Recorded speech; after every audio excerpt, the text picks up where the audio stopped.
sidee ku ilaawi kartaa qof aad si dhaba u jeclayd balse aad kala tagteen amaba waqti uu idin kala geeyay?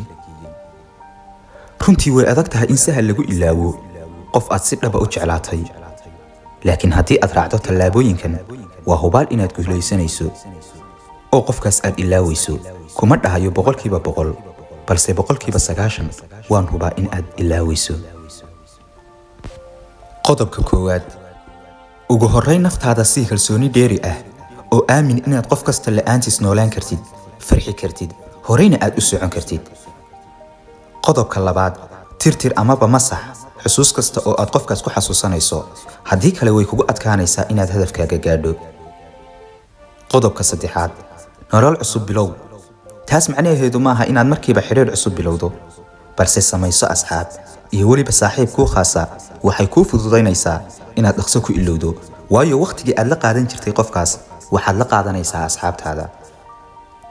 qodobka afraad, ha adeegsan erayadii qofkaas halayska u ahaa amaba uu badanaa adiga ku dhihi jiray si aadan ugu xasuusan.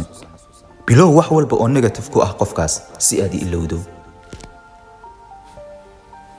qodobka shanaad, haddii ay kugu adkaato intaas adiga oo sameeyey inaad ilowdo qofkaas, walaalo jacayl kuma hayee meel kale ayaa laga haystaa.